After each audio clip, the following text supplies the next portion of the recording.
What's up, everybody? It's your favorite show, Get a Bucket. I'm your host, Train, as usual. Hope you're all having a wonderful, wonderful day.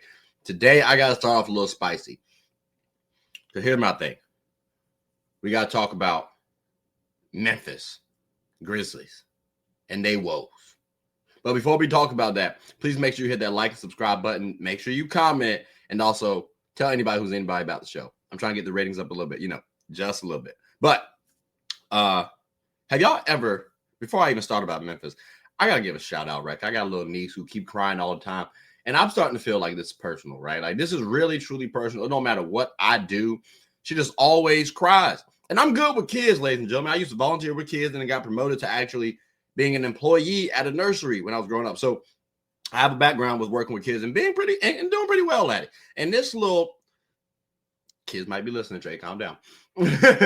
Like this little girl keep crying, bro. I'm like, I'm so excited when she finally matures and we can actually have a positive working relationship. But until then, I'm gonna wait till she about a couple years older now, because it's been the last 3 times where it's been a little tricky. Well, ladies and gentlemen, that's kind of how I feel about the Memphis Grizzlies, because when I'm looking at Ja Morant,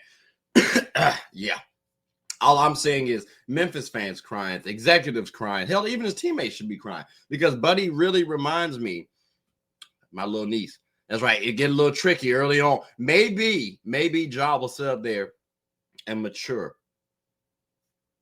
Problem is, as an organization, do you want to wait and see if he matures? Because that is a gamble too. And, basketball is a gamble. It's business still. But I'm at the point now, I'm like, the boy is too foolish for his own good. Extremely talented. And it makes it tough for me to make this statement that I'm about to say. But I do believe the Memphis Grizzlies should trade Ja Morant, or at minimum, look to trade Ja Morant and see what you can get for Buddy. Because keep in mind, too, with his play style and his high stock based on talent, you could get a huge haul for him, and you already have a good team in place, because the Memphis Grizzlies were at least decent without Ja Morant when he was injured. And keep in mind, too, he's had injury issues over his career as well, too. So at this point in time, like I said, the boy's stupid, and I think if I'm Memphis, I'm looking to trade Buddy, because let's give context, right? He definitely has been in trouble before, right? He had issue with the 17-year-old where he got called for roughing up a 17-year-old, or somebody in his camp roughed up a 17-year-old, but I believe it was him. Although the 17-year-old could have been in the wrong, right? Still, you're considered a grown man. You cannot physically assault a 17-year-old by any means. Then we also had other suspensions that involved guns, right? Cool. After all of that, you would think Buddy wouldn't even hint at a gun in public, especially, right? Like, you would think so. That would be the smart thing to do, the mature thing to do, the aware thing to do. But instead, he keeps doing gun hand signals at folk. Let's even give you credit that Buddy Hield in this scenario was the first one to initiate the gun hand signs, right? Because of your history, you can't do that. But you said, hey, you know what? I have to do this, though. That's lack of discipline. And keep in mind, Ja Morant as a talent could be top 10 as a talent. Ignorance is unfortunate, though, in this situation. So, again, I would be looking to trade Ja Morant, ladies and gentlemen, even though he's extremely talented. Keep in mind, the Memphis Grizzlies just fired their head coach. And at the time, the Memphis Grizzlies were number 5 in the standings. They fired the head coach before Ja got into this whole situation yet again with another gun hand sign. And he's already been hemmed up for having a gun around him before. At this point in time, I got to be honest, ladies and gentlemen, I like how Memphis is heading, because you could do a couple of things. Like right now, you fired your coach, and your star player could be suspended before playoffs, like right before playoffs. You're not winning this season.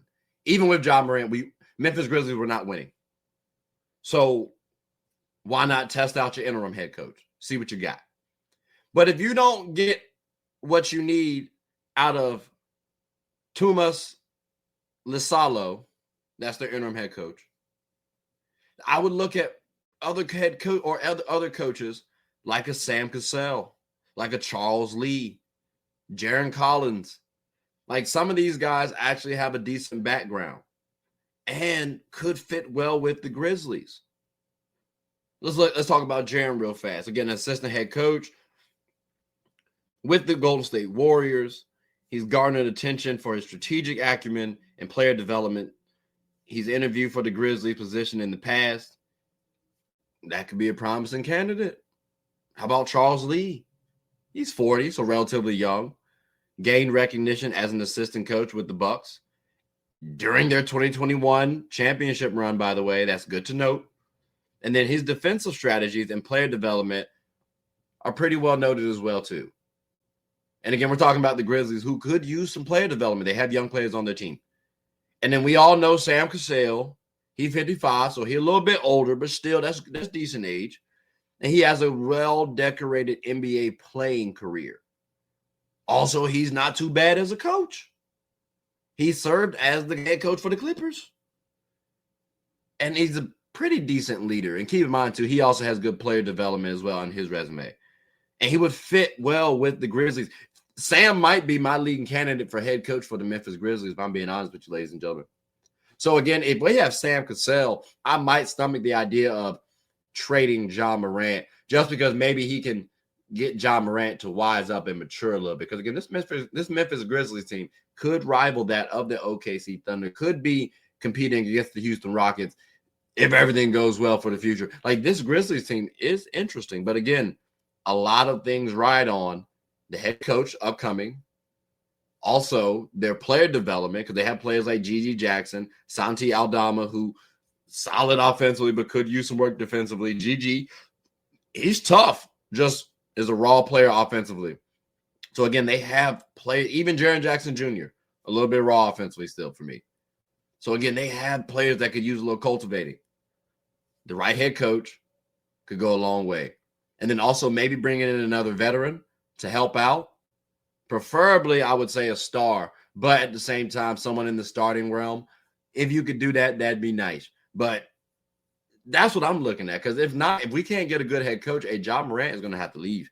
Because, again, he's going to be a detriment to himself. At this point in time, that's what I believe, based on what I've seen.